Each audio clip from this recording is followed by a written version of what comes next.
আসসালামু আলাইকুম বন্ধুরা, আপনারা সবাই কেমন আছেন? আশা করি সবাই ভালো আছেন। আল্লাহর রহমতে আমিও ভালো আছি। আজ আমি রান্না করব কাঁঠালের বিচি দিয়ে দর্গি মাছ। কাঁঠালের বিচিটাকে আমি ঘষাঘষি করে নিয়ে খোসা ছাড়িয়ে নিয়েছি, ধুয়ে রেখেছি রান্না করার জন্য। আর যে মাছটা দিয়ে আমি রান্না করব সে মাছটা ভাজাভাজি করে ফ্রাই প্যানে রেখে দিয়েছি। এখন রান্না বসাবো। রান্নার জন্য তেল দিয়ে দিচ্ছি কড়াইতে।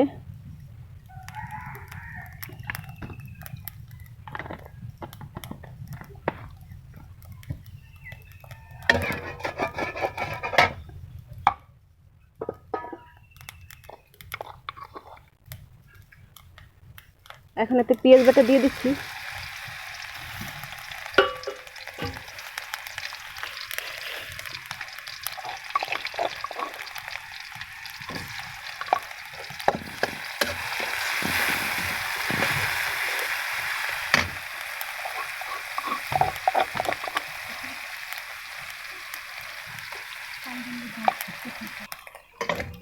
মশলাটা ভাজাভাজি করে নিচ্ছি। মশলাটা প্রায় হয়ে গেছে, এখানে দিয়ে দিব পানি।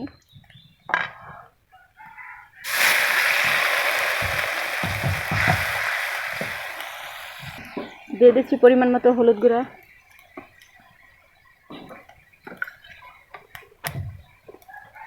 দিয়ে দিচ্ছি মরিচের গুঁড়া,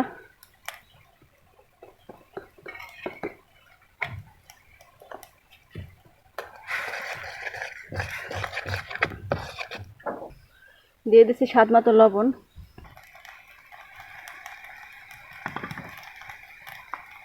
এখন এতে দিয়ে দিচ্ছি সামান্য পরিমাণ আদা বাটা, দিয়ে দিচ্ছি জিরা বাটা।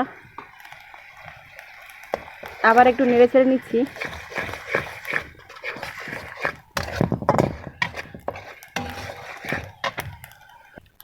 এখন কষানোর জন্য দিয়ে দিচ্ছি কাঁঠালের বিচিগুলো।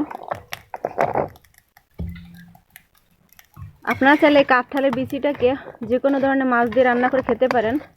তাছাড়া এই কাঁঠালের বিচিটা গরু গোশ কিংবা মুরগি গোশ দিয়েও রান্না করতে পারেন, তারও টেস্ট বেশি হয়।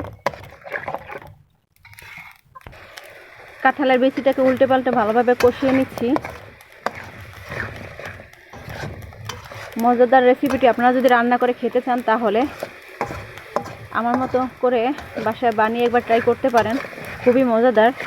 কাঁঠালের বিচি দিয়ে মাছ দিয়ে রান্না করলে খুবই মজাদার ও টেস্ট হয়।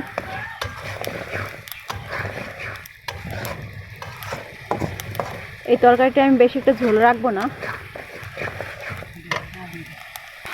কষানোর পরে দেখেন কি সুন্দর একটা কালার আসছে।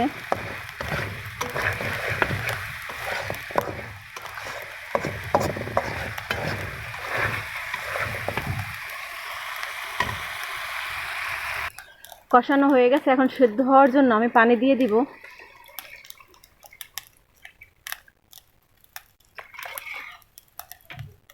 এই পানিটা দিচ্ছি আমি সেদ্ধ হওয়ার জন্য। আমি পানিটা শুকিয়ে নিব।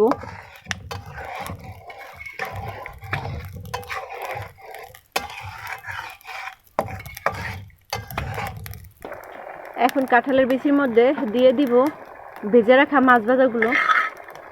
এটা হলো দর্গি মাছ, এটা আমি ভেজে রেখেছি।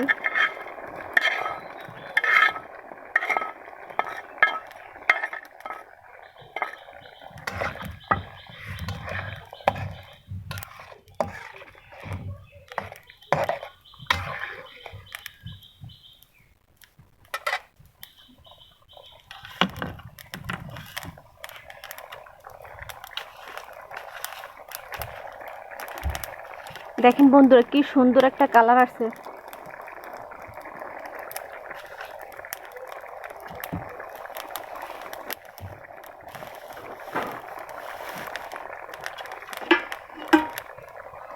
যারা কাঁঠালের বিচি খান না তারা এভাবে একবার ট্রাই করতে পারেন, বাসায় এভাবে রান্না করে খেয়ে দেখতে পারেন। খুবই মজাদার এই রেসিপিটা। আপনারা চাইলে কাঁঠালের বিচি দিয়ে খাসির গোশ দিয়েও রান্না করতে পারেন। যে কোনো গোশ দিয়ে কিংবা মাছ দিয়ে রান্না করতে পারেন, ছোট থেকে বড় মাছ সব মাছ দিয়ে রান্না করা যায় কাঁঠালের বিচিটা।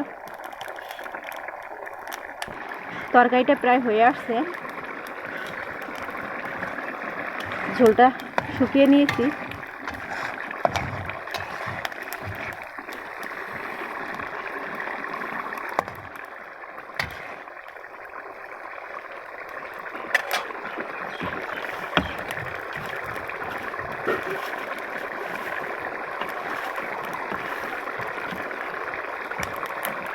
আমি কাঁঠালের বিচি রান্না করতেছি মাটির চুলায়।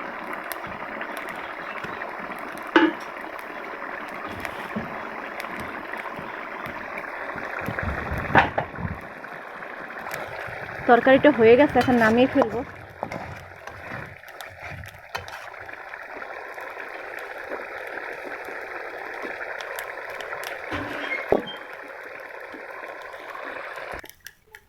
তরকারিটা এখন নামিয়ে ফেলছি।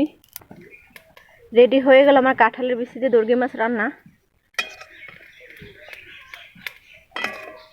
দেখেন কি সুন্দর কালারটা হয়েছে। আর রান্নাটা আমি শুকনো শুকনো করে রান্না করেছি, ঝোল বেশি একটা রাখিনি।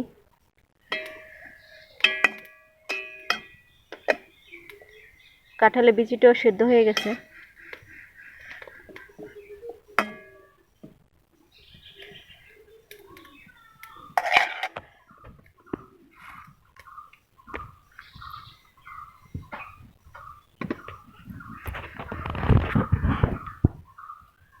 আপনাদের কাছে যদি ভালো লেগে থাকে তাহলে কমেন্টে জানাবেন।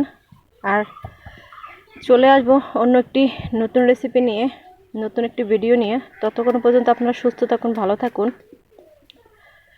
খুদা হাফেজ, আসসালামু আলাইকুম, বাই বাই, টাটা।